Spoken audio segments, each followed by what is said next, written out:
CRO ரூமில் வந்து நீங்கள் ரூம் புக் பண்ணி உங்களுக்கு அலோகேஷன் ஆனதுக்கப்புறமா பார்த்தீங்கன்னா உங்களுக்கு வந்துட்டு எந்த காட்டேஜுன்னு சொல்லி அதுலேயே வரும். எஸ்என்சி, ஜிஎன்சி அந்த மாதிரி காட்டேஜ் டீட்டெயில்ஸ் எல்லாமே வரும். அப்போ நீங்கள் எந்த காட்டேஜுன்னு பார்த்துட்டு அதுக்கேற்ற மாதிரி ஃப்ரீ பஸ்ஸஸ் நிறையா இருக்குது. பஸ்ஸில் ஏறிட்டு நீங்கள் வந்துட்டு எந்த காட்டேஜுன்னு சொன்னீங்கன்னா அங்கேயே வந்துட்டு உங்களுக்கு இறக்கி விடுவாங்க. அங்கே பார்த்தீங்கன்னா ஒரு ரூம் அலோகேஷன் கீ வாங்குறதுக்கு வந்து அங்கேயே ரூம் இருக்குது. அதாவது ஆஃபீஸரோட ரூம் இருக்கும். அங்கே போயிட்டு நம்மளோட டீட்டெயில்ஸ் எல்லாமே நம்ம அலோகேஷன் ஆகிருக்கிற அந்த ஸ்லிப்பை கொடுத்தோன்னா நம்மளுக்கு வந்து கீ கொடுத்துருவாங்க. இப்போ பார்த்திங்கன்னா இந்த காட்டேஜஸ் தான் வந்து இதுதான் கீ வாங்கிட்டு போகிற வழி. இந்த வழியாக போனோம்னா பார்த்திங்கன்னா இந்த பக்கம் ஃபுல்லாகவே 50 ருபீஸ் 100 ருபீஸ் ரூம்ஸ் தான் இருக்கும்.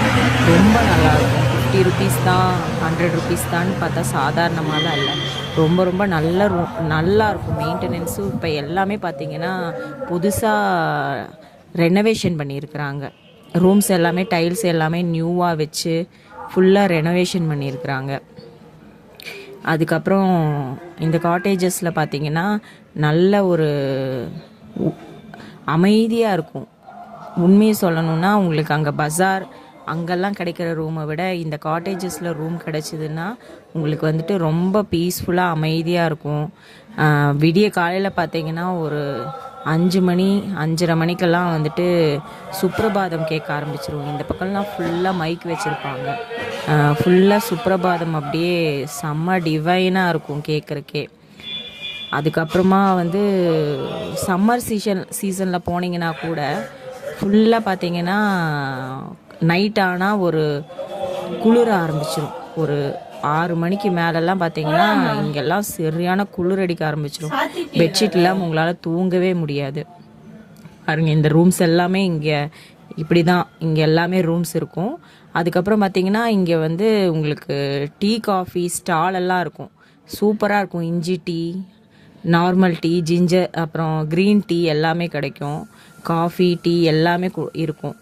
நல்லா ஃப்ரெஷ்ஷாக போட்டு தருவாங்க. ரொம்ப சூப்பராக இருக்கும். அதுக்கப்புறம் பார்த்திங்கன்னா ரூம்ஸ் எல்லாமே வந்து இந்த மாதிரி கீழே ஒரு ஃப்ளோர் இருக்கும், மேலே ஒரு ஃப்ளோர் இருக்கும். மினிமம் வந்து நீங்கள் ஒரு 2 பேர் மினிமம் கம்பல்சரி இருக்கணும். மேக்ஸிமம் நீங்கள் வந்து எவ்வளோ பேர் வேணாலும் தங்கிக்கலாம். 5 பேர் 6 பேர்லாம் கூட நிறைய பேர் தங்குவாங்க. நார்த் இண்டியன்ஸ்லாம் வந்தாங்கன்னா ஒரு ரூமில் 7-8 பேர்லாம் கூட தங்குவாங்க. அது நம்மளோட சௌரியத்தை பொறுத்து. ரூம்ஸ் எல்லாம் இப்போ ஃபுல்லாக ரெனோவேட் பண்ணியிருக்காங்க. பழைய ரூம்ஸ் எல்லாம் பார்த்தீங்கன்னா. அப்புறம் இதெல்லாமே வந்து ரெஸ்ட் ரூமும் அதே மாதிரி தான். எல்லா ரெஸ்ட் ரூம்லேயும் ஹீட்டர் வச்சுருக்காங்க. இப்போ நல்லா மெயின்டைன் பண்ணி சூப்பராக இருக்கும். நம்ம போய் லக்கேஜ் எல்லாம் வச்சுட்டு தரிசனத்துக்கு போகிறதுக்கு, நைட்டு வந்து ரெஸ்ட் எடுக்கிறதுக்கு எல்லாத்துக்குமே ரொம்ப நல்லாயிருக்கும். உங்களுக்கு நீங்கள் திருமலை போனீங்க அப்படின்னா இந்த ரூமில் வந்து நீங்கள் தங்கி உங்களோட எக்ஸ்பீரியன்ஸ் எப்படி இருந்துச்சுன்னு ஷேர் பண்ணுங்கள்.